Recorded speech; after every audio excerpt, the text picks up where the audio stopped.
අද ඉතින් ඔයාලා හොඳින් සනීපෙන් ඇති කියලා මම හිතනවා. ටික දවසකට පස්සේ ඔන්න අද ලොං වීඩියෝ එකක් කරන්න ඕනේ කියලා හිතුණා. මට ළමයි මේ දවස්වල ටිකක් අසනීපෙන් ඉන්නේ. ගොඩාක් ලොකු කරදර ටිකක් සිද්ධ වුණා. ඒ අතරේ අපි නාගදීපේ යන ගමනකුත් දාගත්තා. ඉතින් ඒ යන ගමන තමයි මේ. ඉතින් ගොඩක් ලස්සන ගමනක් වුණා. ඇත්තටම අපි ට්‍රිප් එකක් යනවා නම් ඔන්න යන්න හොඳම තැන තමයි යාපනේ. යාල්පානම්. ඉතින් ඉස්සර තිබ්බ භයංකාරකම නම් දැන් ඉතින් මේ පැත්තේ නෑ. අමුතුම වෙනසක් තියෙනවා. ඉතින් අපිට අර දකින්න පරිසරය නෙවෙයි මේ පැත්තේ තියෙන්නේ. හරිම වෙනස් පරිසරයක්. ඉතින් ඔයාලට මගේ වීඩියෝ එකත් එක දිගටම රැඳෙන්න හිටියත් වීඩියෝස් එක ඔයාලට බලා ගන්න පුළුවන් වෙයි. ඉතින් මම ගොඩක් ආදරෙන් ඉල්ලනවා අදත් මගේ මේ වීඩියෝ එකත් එක දිගටම රැඳලා ඉන්න කියලා. ඉතින් ඔන්න ඔය විදිහට උදේ වරුවේ පාන්දරින්ම පටන් අරගෙන අපි ගමන මේ එද්දී ටිකක් මහන්සිය නිවලා කෑම බීම කාලා ආවේ. ඉතින් ඒ කෑම බීම කන්න නවත්තපු තැන නම් ඉතින් මට ගොඩාක් වීඩියෝ කරගන්න අමාරු වුණා. මොකද චුටි දෝනිත් එක හරි අමාරු නිසා. ඉතින් ඔන්න ඔය දැන් අපි යාපනයේ පැත්තට කිට්ටු වෙමින් ඉන්නේ. ඉතින් කියන්න සන්තෝසයි. මම ඇත්තටම යන්න හිතකින්වත් හිතාගෙන හිටපු තැනක් නෙවෙයි. ඉතින් ඔන්න අපිට යන්න සිද්ධ වුණා. ඔය තියෙන ඉතින් අර සංකුපිටිය පාලම. මම ඉතින් ඇහුවෙත් අද දැක්කෙත් අද. ඉතින් ඔන්න ඉස්සරහට ගියාම බලා ගන්න පුළුවන් කිලෝමීටර් ගාණක් මුහුද මැද්දේ තියෙන්නේ සංකුපිටිය පාලම. ඔව් මං හරි සංකුපිටිය පාලම. ඉතින් ඔන්න ඔය විදිහට තමයි ඉස්සරහට තියෙන්නේ. ඉස්සර ඉතින් ටිකක් යාපනේ කිව්වහම බය හිතෙනවනේ. නමුත් ඉතින් දැන් නම් එහෙම භයානක පරිසරයක් මේ පැත්තේ නැහැ. නමුත් යාපනයේ කිව්වහම ටිකක් හරිම කර්කශයි කියලා හිතෙනවා. නමුත් ඇත්තටම කර්කශයි තමයි. නමුත් ගස් කොළන් එහෙම දැක්කම පුදුමත් හිතෙනවා. පුවක් ගස්, පොල් ගස්, ඒ වගේම වගාවන් හරිම විදියට තියෙනවා. ගොඩාක් වගා කටයුතු කරලා තියෙන තැන් තියෙනවා. ඉතින් දැන් මේ වෙනකොට අපි යාපනයේ ටවුන් එකට ඇතුළු වෙලා ඉන්නේ. ඔන්න යාපනයේ ටවුන් එකේ දැන් තමයි. ඉතින් ඉස්සල්ලාම හරිම මහන්සි තිබුණ නිසා අපි ටිකක් ඉස්සරහින් තිබුණා චිල්ඩ්‍රන් පාක් එකක් යාපනයේ ටවුන් එකේ. ඉතින් ඔන්න අපි චිල්ඩ්‍රන් පාක් එකට පොඩ්ඩක් ගියා. මොකද දරු පැටවුත් එක ටිකක් හරි අමාරුවෙන් හිටියානේ. ඔන්න ටිකක් සෙල්ලම් කළා. පැයක් විතර අපි මෙතන කාලය ගත කරා. ඊට පස්සේ මහන්සිය ටිකක් ඇරුණාට පස්සේ අපි නැවත ගමන පටන් ගත්තා. අපිට මූලිකම අරමුණ උනේ යාපනයට ඉස්සෙල්ලාම යන එක. මොකද වඳින එක නෙවෙයි. ඉස්සෙල්ලාම යාපනයට ගිහිල්ලා අපි නවාතැන්පලට ගිහින් ටිකක් රෙස් කරලා පහුවදා තමයි වන්දනා කරන්න හේවණි කියලා හිතුවේ. ඉතින් ඒ විදිහට යන ගමනේ අතරමඟදී තමයි මේ චිල්ඩ්‍රන් පාක් එක අපිට හම්බ වුණේ. ඉතින් එහෙම ටිකක් වෙලා ඉඳලා ඉස්සරහට ගියා අපි යාපනයේ කොටුව පැත්තට. ඇත්තටම දරුවනේ මේවා තමයි දකින්න ඕන දේවල්. අපි ඉගෙන ගන්න දරුවෝ යාපනයේ ටවුන් එකේ යාපනයේ කොටුව මේ හැමදේම දකින්න ඕන. මේ අපේ රටේ තියෙන දේවල්. මේ අපේ රටේ කොටස්. ඇත්තටම මේ වෙනකොට අපි යාපනයේ කියන්නේ ලංකාවේ මුදුනේ ඉන්නේ. ඉතින් මේ තමයි යාපනයේ කොටුව.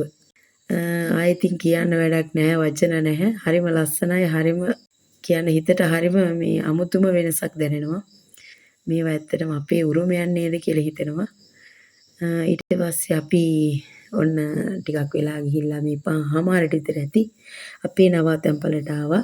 මේ ඇවිල්ලා යාපනීය යුද හමුදා නිවාඩු නිකේතනය තල්සෙවන හෝටල් එක මේ. ඒ කියන්නේ යුද හමුදා සේවය කරන අයගේ නිවාඩු නිකේතනයක්. ඉතින් ඔන්න අපිත් ආවා එතෙන්ද. හරිම ලස්සන view එකක් තියෙනවා.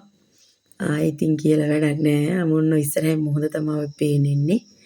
අපේ කට්ටියට මොහොතට පනින්නේ කොයිලේද කියලා තමයි ඔය ඉන්නේ. ඉතින් එහෙම ඉඳලා අපි ඔන්න දාර ඒ විදිහට ගත කරලා මේ අපේ පහවදා බ්‍රෙක්ෆාස්ට් එක ගන්නවා. ඉතින් හෝටල් එකෙන් අපිට හරිම ප්‍රණීත ආහාර වේලක් හම්බ වුණා. හරිම පිරිසිදු හරිම ඉතින් කියලා වැඩක් නෑ. හරිම ප්‍රණීතයි. ඉතින් ඒවා ඒ විදිහට භුක්ති විඳලා අපි නැවත යනවා. ඔන්න අපේ ගමනාන්තය කොහෙද? නාගදීපයට යන ගමන තමයි මේ. ඇත්තටම අපි ආවේ නාගදීපේ යන්නනේ. ඉතින් එක දවසක් රැයක මේ විදිහට ඉඳලා පහවදා උදේම ඔන්න අපි යනවා නාගදීපේ. ඇත්තටම කියන්න ඕනේ යාළුවනේ පොඩි මේ ගැටලු ටිකක් වුණා. අරන් ගියපු ඇඳුම් වල ප්‍රශ්න තිබුණා සුදු පාට ඇඳුම් වලට. ඉතින් එහෙම පොඩි ගැටලු ටිකක් තිබිලා අපි ඉතින් කලර් කිට් එකෙන්ම තමයි කරන්න දෙයක් නැහැ. අපි යාපනයේ නාගදීපෙට යන්න සිද්ධ වුණේ. ඉතින් ඒ යන අතරමඟ වැඩිපුරම අපිට දකින්න ලැබුණේ පල්ලි කියන්නේ කෝවිල්. පල්ලි නෙවෙයි අතරම කෝවිල්. දෙවියන් අදහන කෝවිල් තමයි අපිට ගොඩාක් දැක ගන්න ලැබුණේ. ඉතින් ඒ මිනිස්සු හරිම භක්තියෙන් ගණදෙහි හාමුදුරුවන් ඒ වගේම පත්තිනි මෑණියන් ඒ වගේම ශිව දෙවියන් ඉතාම භක්තියෙන් අදහන පිරිසක් ඇත්තටම යාපනයේ පැත්තේ ඉන්නේ. මටත් හිතුණා ගෙදර ගිහිල්ලා අනිවාර්යෙන් ගණදෙහි හාමුදුරුවෝගේ නමක් මගේ ගෙදරටත් තියන්න ඕනේ කියලා හිතුණා. මට මේ දර්ශනය දැක්කට පස්සේ ඒ මිනිස්සු ඒ තරම් භක්තියෙන් ඒ දේවල් වලට සලකනවා. ඇත්තටම අපි ඒ දේවල් වැඩි හිතන්නේ නැහනේ. ඉතින් මම ඒ ගමන ගිහිල්ලා ලබාගත්තු අත්දැකීම් වලින් එකක් තමයි ඔය කිව්වේ. ඇත්තටම ගණදෙහි හාමුදුරන් ගෙදරක වැඩ ඉන්නවා නම් ගොඩාක් හොඳයි කියනවනේ දරුවන්ට ඒ වගේම දියුණුවට ඒ හැම දෙයකටම ඉස්සරහදී මම ගෙදර ගිහිල්ලා වීඩියෝ එකක් තව කරන්නම්. මගේ ගෙදරටත් ගණදෙවි කෙනෙක් ගෙනෙන ඒ වගේම ගණදෙහි හාමුදුරන්ට තැනක් හදන ඒ හැමදේම වීඩියෝ එකක් මම ඉස්සරහටත් කරන්නම්. ඉතින් යංකෝ අපි ඉස්සරහට මේ හරිම විනෝදෙන් අපි යන ගමනේ අපේ දෝණි ඉතින් චුට්ටක් මේ කෙදිරි ගාලා කොහොම හරි අප්පච්චි ළඟට යන්න ඕනේ වුණා.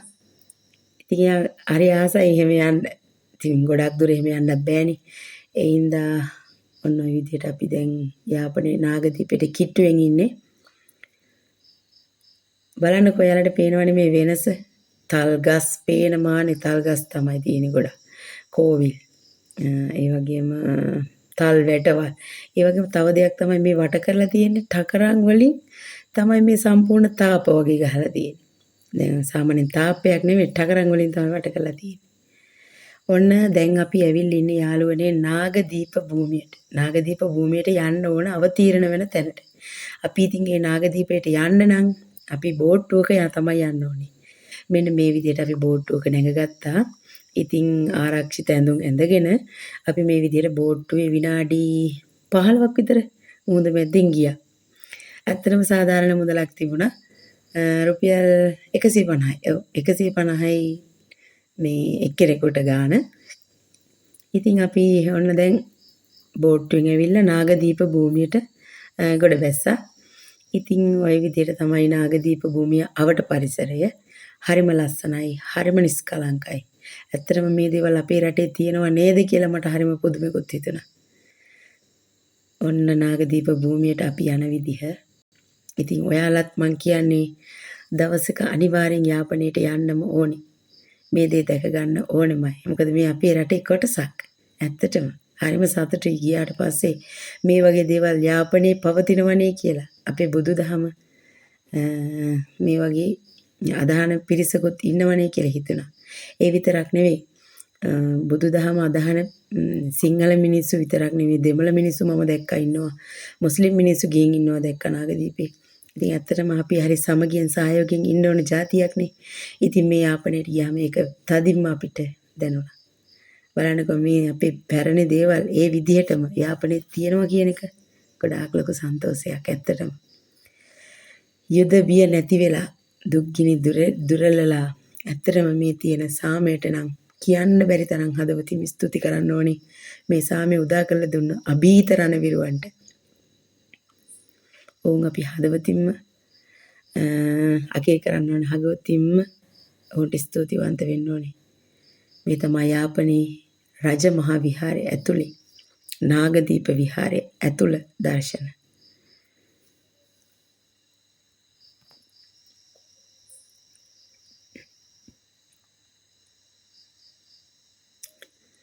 ඉතින් ඔන්න ඔය විදිහට අපි එතනින් ඊට පස්සේ ඒ ආසන්නයේම තියෙනවා කිලෝමීටරයක් විතර වගේ එහයින් කෝවිලා. මේකේ මං හිතන විදිහට මට තේරුණ විදිහට මේකේ ඉන්නේ මේ වැඩ ඉන්නේ පත්තිනි මෑණියා මුතුමාරි අම්මන් දෙවික් කියලා තමයි කිව්වේ අපි අහපු විදිහට. මොකද මේ මිනිස්සුන්ට ගොඩාක් සිංහල බෑ. අපිට හරියට දෙමළ බෑ. ඒගොල්ලන්ට හරියට සිංහල බෑ. ඒ නිසා ඉතින් අපේ පොඩි sannivedana ගැටලු කීපයක් නම් එතනදී ඇති වුණා. ඉතින් ඒ කෙසේ වෙතත් මට තේරෙන විදිහට මෙතන ඉන්නේ දෙවි රූපයක් මං හරියටම දැක්කේ නැහැ. මොකද ඒ තරම් සෙනඟ පිරීලා ඇතුලේ කෝවිලේ. ඇතුලේ මුකුත්ම වීඩියෝ කරන්න දුන්නේ නැහැ. පිරිමි අයට කිව්වා තමන් ඇඳගෙන ඉන්න ටී-ෂර්ට් එක ගලවලා ඇතුලට යන්න. ගෑනු අයට නම් කිසි ප්‍රශ්නයක් තිබුණේ නැහැ. පිරිමි දරුවන් පවා ඇතුලට ගිය ටී-ෂර්ට් එක ගලවලා. ඉතින් ඔන්න ඔය විදිහට අපි එතන වැඳ පුදාගෙන අවසානයේට අපි ගියා අපේ ජාතික වීරයෝ ස්මරණය කරන ඩෙන්සිල් කොබ්බෑකටුව කියන අභීත රණවිරුවා ඇතුළු රණවිරුවන් කිහිප දෙනෙක් සමරන ස්මාරකයක් හදලා තියෙනවා යාපනයේ. ඇත්තටම මේ දේවල් අපි දකින්න ඕනේ. ඔන්න එතනට ගියා. අපිට ඇත්තටම හොඳ විචාරණයකුත් එතන යුද හමුදා නිලධාරියෙක් විසින් ලබා දුන්නා. ඒ දේවල් අහනකොට අපේ ඇඟට දැනෙන මාර කියලාම වැඩක් නැහැ. ඒ තරම් අභීත විරුව අපේ රටේ හිටියා කියලා දැනෙනකොටත් ඇත්තටම ගොඩක් සතුටුයි. බලන්නකෝ මේ වටපිටාව අම්මෝ හරිම දුෂ්කර බවක් තිබුණත් ඒ තැනට ගියාට පස්සේ ඒ හිත නිවෙන තරම් නම් කියලා වැඩක් නැහැ. ඔන්න ඔය විදිහට තමයි වටේ පරිසරය. ඊට පස්සේ එතුමන් ගමන් කරපු ගොඩාක් ලොකු කතාවක්. මේක කියන වෙලාව මදි. ඩෙන්සිල් කොබ්බෑගඩුව මහත්තයා ගමන් කරපු වාහනයට හා සමාන වාහනයක් ඒ විදිහටම ගිනිබත් කරපු ඒ වාහනේ තමයි මේ අනුරුවක්. ඒ වාහනවල කොටස් තමයි ඒ තියෙන්නේ. ඉතින් ඒක ලොකු කතාවක් කියන්න අමාරුයි. ඇත්තටම ඔයගොල්ලෝ මේ දේවල් ඇහින් දැක ගන්නවා නම් තමයි මම ගොඩාක් කැමති. මේ දේවල් දකින්න ඔයාලා දවසකට යාපනයේ යන්න. ඊට පස්සේ මේ ගියේ අපේ තවත් රණවිරුවන් ස්මරණය කරන ස්මාරකයක් බලන්න. මෙතනදිත් ගොඩාක් අභීත රණවිරුවන්. මෙයා තමයි කවුරුත් අපි දන්න. කවුද?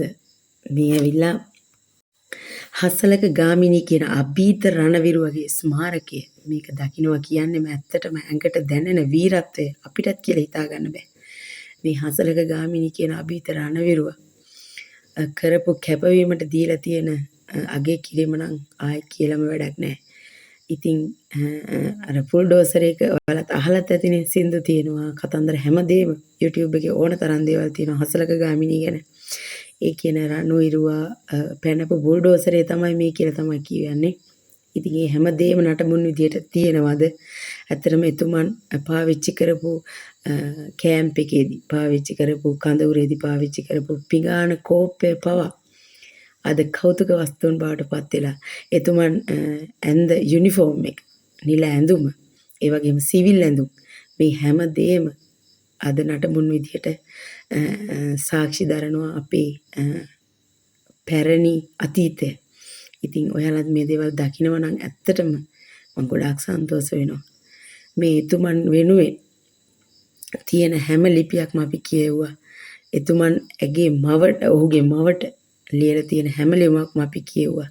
මේ අභීත රණවිරුව අපේ අතරේ සදා අමරණීය චරිතයක් කියලා යාපනයට ගියාට පස්සේ නම් දැනුණා. ඉතින් ඒක කියලාම වැඩක් නෑ යාළුවනේ. ඔයාලත් මේ දේ බලන්න අනිවාර්යයෙන් මේ ආයතුයි. මං කිව්වේ හිස් වැසුම, එතකොට හැඳපු නිල ඇඳුම, ඒ වගේම පිඟාන කෝප්පය මේ හැම දෙයක්ම තියෙනවා. එතුමයි.